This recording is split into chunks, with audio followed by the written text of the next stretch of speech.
Cette présentation s'intéresse aux antibiotiques, leur classification et mode d'action. Les antibiotiques ont été découverts fortuitement par Fleming dans les années 30 comme molécules produites par un pénicillium capable d'inhiber un staphylocoque. Depuis cette découverte, plusieurs autres antibiotiques ont été découverts et ont été à l'origine de l'amélioration nette de l'espérance de vie jusqu'à les années 2000 où on commence à faire face à la pénurie de nouveaux antibiotiques efficaces sur les bactéries multirésistantes émergentes. Alors, qu'est-ce qu'un antibiotique? C'est une substance chimique d'origine souvent biologique ou synthétique qui agit spécifiquement sur une étape essentielle du métabolisme bactérien. Autrement dit, c'est une molécule, ce sont des molécules qui agissent sur l'une des structures constantes pour les bactéries. Ces antibiotiques ont les propriétés suivantes. Ils agissent par une toxicité sélective sur les prokaryotes, ils tuent donc que les bactéries et pas les cellules eucaryotes. Leur effet s'exerce à de faibles concentrations dans l'organisme, avec un effet bien sûr lent qui doit être maintenu pendant toutes les 24 heures. Et ils agissent selon un spectre d'activité qui est la liste des espèces sur lesquelles l'antibiotique est susceptible d'être actif.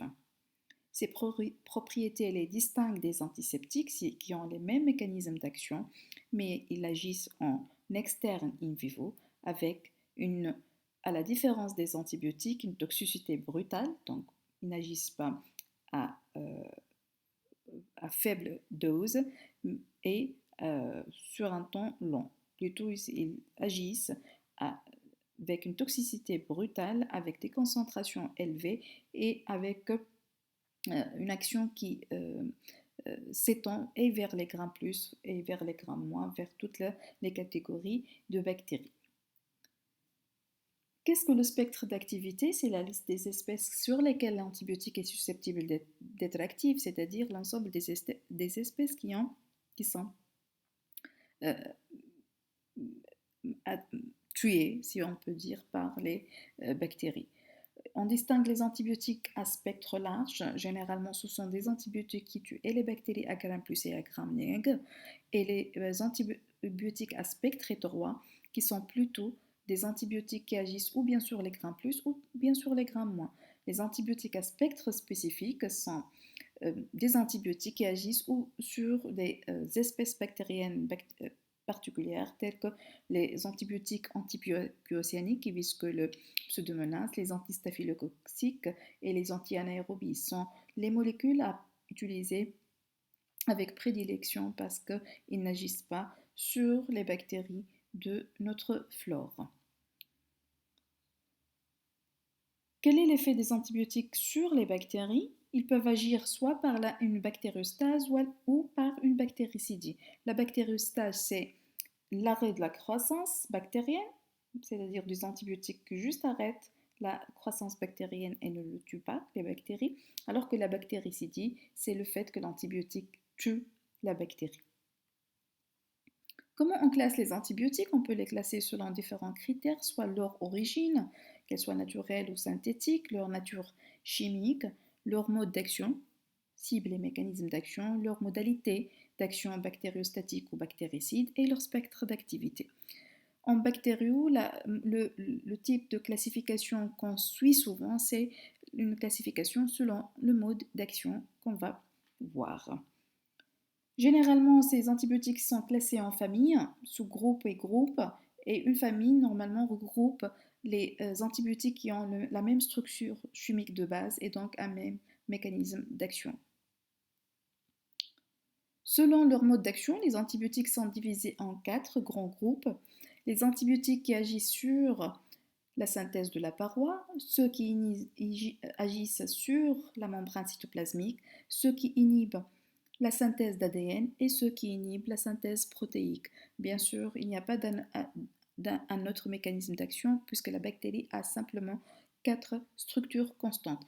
Et tous les antibiotiques qu'on va voir ne peuvent agir que par l'un des 4 mécanismes. Ainsi, dans Le groupe des antibiotiques qui agissent sur la paroi en distingue trois familles, bêta-lactamine, glycopeptides, phosphomycine. Les polymyxines et les lipopeptides sont les deux molécules qui détruisent les membranes.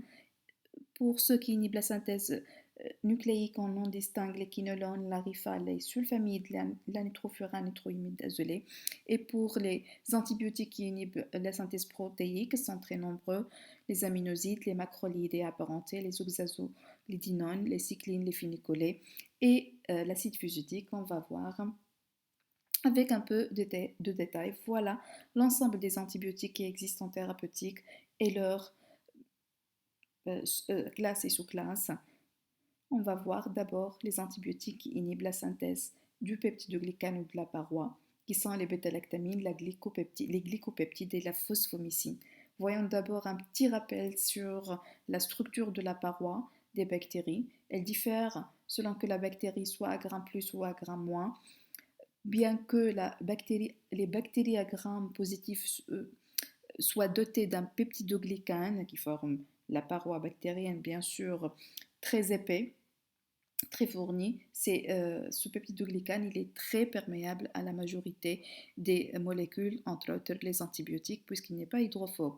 Au contraire, la paroi des bactéries à gramme négatif, elle a un peptidoglycane fin, mais avec une membrane externe qui est lipidique, hydrophobe, donc imperméable aux grosses molécules qui ne peuvent pas pénétrer via les porines. Donc, les bactéries à gramme négatif seraient moins sensibles aux antibiotiques que les bactéries à gramme plus qui sont très perméables et les autres et les grammes moins ne peuvent pas euh, être inhibés par les antibiotiques de grosse taille parce que ces antibiotiques ne peuvent pas se faufiler dans les porines.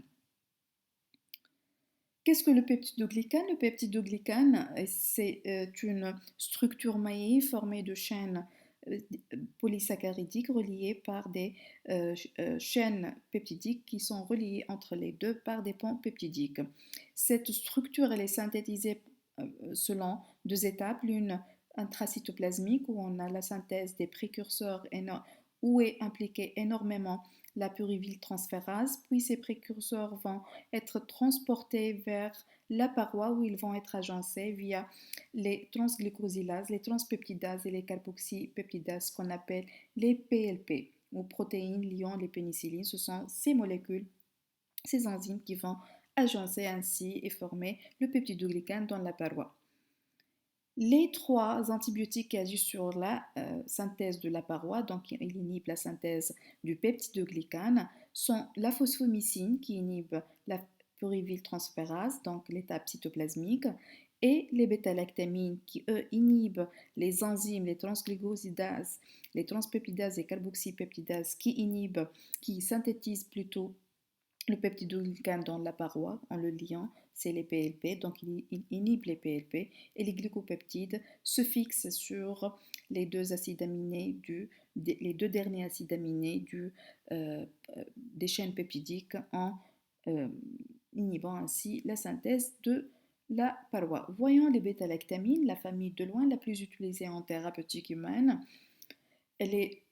Sa cible sont les PLP, donc les enzymes qui synthétisent le peptidoglycane, qui plutôt relient les chaînes du peptidoglycane dans la paroi.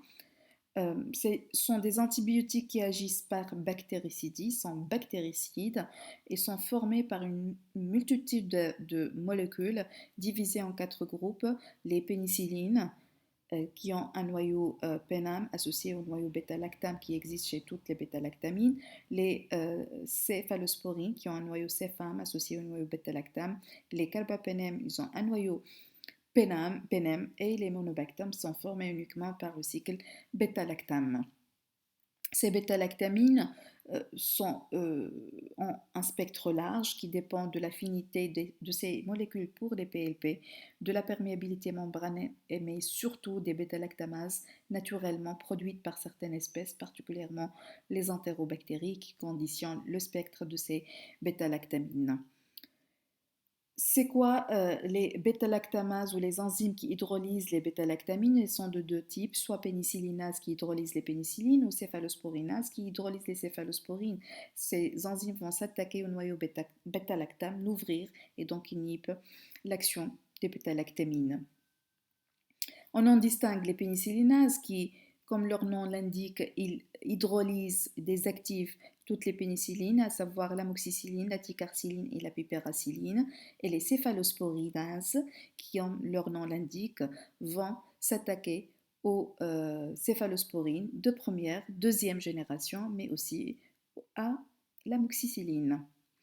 Les C3G, le monobactam et les carbapénem donc sont non affectés par les pénicillinases et les céphalosporinases et sont évidemment à plus large spectre. Bien sûr, c'est pourquoi le contenu en bêta-lactamase des bactéries, particulièrement les entérobactéries, conditionne le spectre d'action de ces bêta-lactamine et ainsi on trouve que les aminopénicillines ou amoxicillines ont le moins large spectre sur les grammes moins, puis suivi par la ticar, le pipera, les C1G, C2G, C3G et carbapénem. Bien sûr, les carbapénem ont le plus large spectre parmi les bêta-lactamines.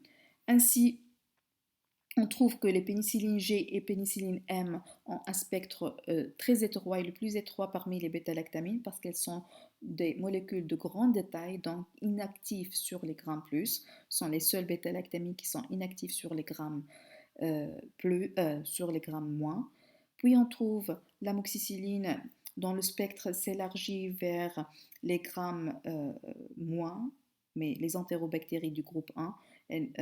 Puis les carboxypénicillines et les paracillines agissent sur les grammes plus, mais aussi sur les entérobactéries de groupe 1 et 3 parce qu'elles ne sont pas touchées par les céphalosporinases, alors que les C1G et les C2G sont inactifs sur les entérobactéries de groupe 3 parce que ces entérobactéries produisent des céphalosporinases. C'est pourquoi leur spectre inclut que les entérobactéries de groupe 1 et 2 qui ne produisent pas de céphalosporinases. Les C3G, donc, elles sont actives sur toutes les entérobactéries et n'ont pas elles ne sont inactivées ni par les pénicillinases ni par les céphalosporinases. Le monobactam, il a un spectre étroit, il agit que sur les grammes moins. Et les carbapénem ont le plus large spectre, grammes plus, grammes moins, toutes les entérobactéries, et ainsi de suite.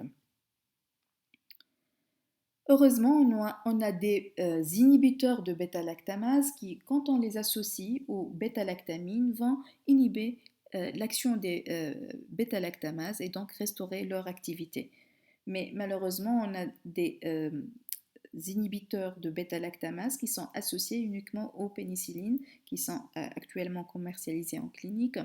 L'exemple type, c'est l'association d'amoxicilline avec acide clavulanique qui donne l'amoxicilline qui est l'augmentin, l'antibiotique le plus fréquemment utilisé en thérapeutique actuellement, mais c'est un antibiotique qui laisse à large spectre. Voyons le deuxième antibiotique qui agit sur les grammes plus, sur la paroi, c'est les glycopeptides. Bien sûr, ils agissent sur les grammes plus parce qu'ils sont des molécules à très grande taille. Voilà une comparaison de la grandeur d'une molécule de Vanco par rapport à celle d'une pénicilline A. Leur mécanisme d'action, c'est une fixation sur les deux acides aminés, DALA de la chaîne peptidique. Ils vont engendrer un encombrement stérique et donc une inhibition de la synthèse des peptidoglycanes, puisqu'elles sont de grosses molécules, donc elles agissent sur les grains plus et souvent sont dédiées pour le traitement des staphylocoques multirésistants. La phosphomycine, c'est une molécule, comme on a déjà vu, qui inhibe la pyruvyltransférase, donc la phase cytoplasmique de la synthèse du peptidoglycane, sont des molécules à spectre large, mais sont utilisées surtout pour les staphylocoques, mais les utilisations néanmoins restent très limitées parce que sont des molécules qui ont une probabilité de mutation assez élevée et donc une sélection de résistance très forte en monothérapie. Les antibiotiques qui agissent sur les membranes, on en distingue deux, les polymyxines et les lipopeptides. Les polymyxines ou polypeptides sont des molécules composées par un polypeptide cyclique et un acide gras qui, lui, va se faufiler dans la membrane externe. Bien sûr, des bactéries à gram négatif, parce que c'est les seuls qui ont une membrane externe, vont désorganiser cette membrane en éloignant les ions Mg+ et calcium et ainsi détruire et la membrane et aussi la membrane cytoplasmique, puisqu'elles sont des molécules dont la cible, c'est la membrane externe des grammes-, donc ils vont agir que sur les bactéries à gram négatif et l'exemple type, c'est la colistine. La deuxième molécule qui inhibe la synthèse de la membrane, c'est la daptomycine. Bien sûr, c'est la membrane des bactéries à gram+ qu'elle va inhiber, la membrane cytoplasmique. Elles ne peuvent pas agir sur les grammes- parce que c'est une grosse molécule, donc ne peut pas pénétrer via les porines. Son spectre est donc c'est les grammes+, et c'est dédié pour les infections sévères. C'est une molécule qui jusqu'à maintenant n'est pas commercialisée en Tunisie. Les antibiotiques inhibiteurs de synthèse protéique, on en distingue 6, les aminosides, les cyclines, les macrolides, les oxazolidinones, les phénicolés, l'acide fusidique. Ces molécules-là doivent agir bien sûr sur les ribosomes, mais elles vont agir sur des sites ou des étapes différentes de la synthèse protéique. Les aminosides agissent sur la sous-unité 30S, de même les cyclines, les macrolides sur les 50S et les phénicolés aussi. Les aminosides, par leur action sur les ribosomes, sur l'unité 30S, ils déstabilisent complètement la synthèse de l'ADN en donnant des protéines, en engendrant des erreurs très fréquentes dans la lecture des ARN messagers. Ainsi, on va avoir une inhibition, dans ce cas bactéricide, des bactéries.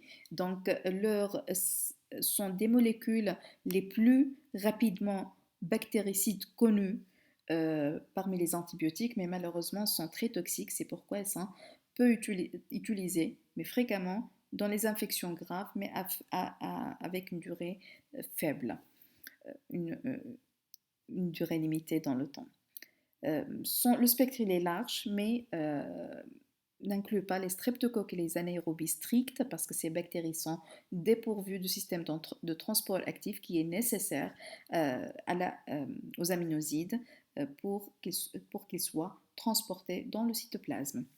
Les cyclines sont des antibiotiques à large spectre, mais malheureusement très peu utilisés parce que les résistances acquises sont très fréquentes, bien que les glycylcyclines soient à plus large spectre et un spectre qui n'est pas touché par la multirésistance qui touche la tétracycline, mais sont des antibiotiques bactériostatiques qui restent indiqués que pour les infections graves.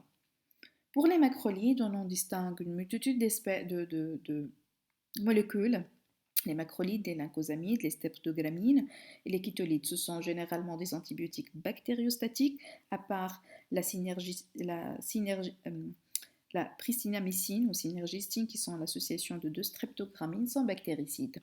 Leur spectre il est hétéroïde, c'est que les grammes+ et quelques bacilles à gram négatifs de culture difficile, mais jamais les entérobactéries.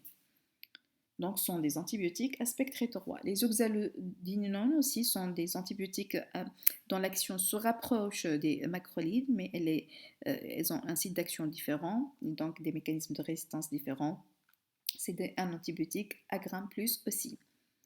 Les phénicolés, c'est un antibiotique à très large spectre, mais très peu utilisé parce qu'il a une grande toxicité hématologique. L'acide fusidique, c'est un antibiotique généralement bactériostatique, bien qu'il puisse être bactéricide à forte dose. Il est dédié aux grammes+, particulièrement au Staph aureus. Il agit que sur les grammes+. Et il ne faut pas l'utiliser en monothérapie parce que, comme la phospho, c'est un antibiotique qui est exposé à un haut potentiel de mutation et de sélection donc de mutants résistants. Finissons par les antibiotiques qui inhibent la synthèse d'ADN. Donc, ils sont nombreux, mais sont classés en antibiotiques qui inhibent la réplication, les quinolones, nitroimidazole furane. Ceux qui inhibent la transcription, on en trouve la RIFA, et les sulfamides, ceux qui inhibent la synthèse des précurseurs de l'ADN. Les quinolones sont des antibiotiques largement utilisés en thérapeutique. Ils agissent sur les topoisomérases et l'ADN gyrase, qui sont les enzymes qui sont impliquées dans la réplication de l'ADN, particulièrement son surenrôlement, sont essentiels à la synthèse d'ADN et donc leur inhibition est bactéricide, à part pour les quinolones de première génération qui sont bactériostatiques, mais aussi elles agissent que sur les BGN. Les deuxième et troisième générations, avec l'ajout d'un fluor, les fluoroquinolones, le spectre euh, voit leur spectre s'élargir énormément pour les staph, pour les grammes moins et grammes plus. Et pour les troisième générations, leur spectre s'élargit encore vers les streptocoques. Les nitroimidazolés et le nitrofurane sont des antibiotiques qui agissent par cassure des brins d'ADN. Les nitroimidazolés, dans le métronidazole, l'exemple type, et sont des antibiotiques qui agissent que sur les bactéries anaérobies strictes. Et les nitrofuranes, bien qu'elles soient à spectre large, elles sont utilisées que pour les infections urinaires parce qu'elles ont une diffusion rapide dans l'urine, donc n'agissent que dans les urines. L'Arifa, c'est un antibiotique bactéricide, mais qui agit que sur les bactéries agrammes plus, et avec un spectre anti-mycobactérien, anti-BK. Pour ceux qui inhibent la synthèse des précurseurs de l'ADN, ce sont en fin de compte des inhibiteurs des folates, de la synthèse des folates. On en trouve les sulfamides et les trimethoprim qui sont souvent associés dans un même comprimé, dans un même antibiotique pour agir en synergie. Ils ont un spectre large, mais malheureusement, comme les cyclines, les résistances sont très élevées et donc c'est pourquoi ils ne sont pas très utilisés en thérapeutique. En résumé, les antibiotiques qui vont agir que sur les grains plus sont des molécules de grande taille, donc hydrophobes. On en trouve les pénicillines G, l'oxacilline parmi les bêta-lactamines, les glycopeptides, les lipopeptides, les oxalodinidones et l'acide fusidique et les macrolides. Les antibiotiques qui agissent que sur les grains moins sont peu nombreux. Normalement, leur incapacité à agir sur les grains plus dérive d'une cible qui n'est pas adaptée à ces antibiotiques, tels que le monobactam, la polymyxine et les quinolones de première génération.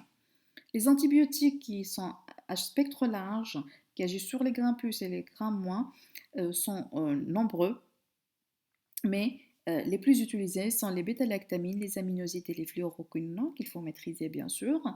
Et les plus utilisés sont le cotrimoxazole, parce qu'il y a beaucoup de résistance acquise, tout de même pour la cycline. Les phénocolés, il n'est pas utilisé pour sa toxicité, les nitrofuranes, il est à élimination uniquement urinaire. Les antibiotiques qui agissent préférentiellement sur le staphylocoque sont l'oxacilline ou la méticilline, la phosphore, l'acide fusidique, rifampicine. Toutefois, il ne faut pas oublier que ces trois molécules-là ne peuvent pas être utilisées en monothérapie. Les antibiotiques anti-anaérobies sont la glanda et surtout le métronidazole. Voilà un schéma récapitulatif de tous ces antibiotiques qu'on a déjà vus. Les antibiotiques qui sont déjà présentés en noir sont des antibiotiques qui sont à large spectre, sont les bêta-lactamines, les aminosides, les quinolones.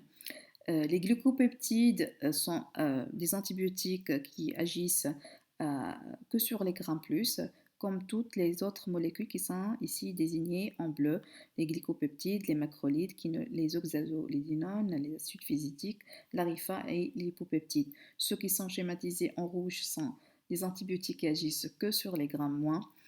Et tous ces antibiotiques sont bactériostatiques, à part euh, tous ces antibiotiques sont bactéricides, à part ceux qui inhibent la synthèse protéique, qui sont bactériostatiques, à part les aminosides, parmi les inhibiteurs de synthèse protéique, qui sont les plus bactéricides et les plus rapidement bactéricides en thérapeutique humaine.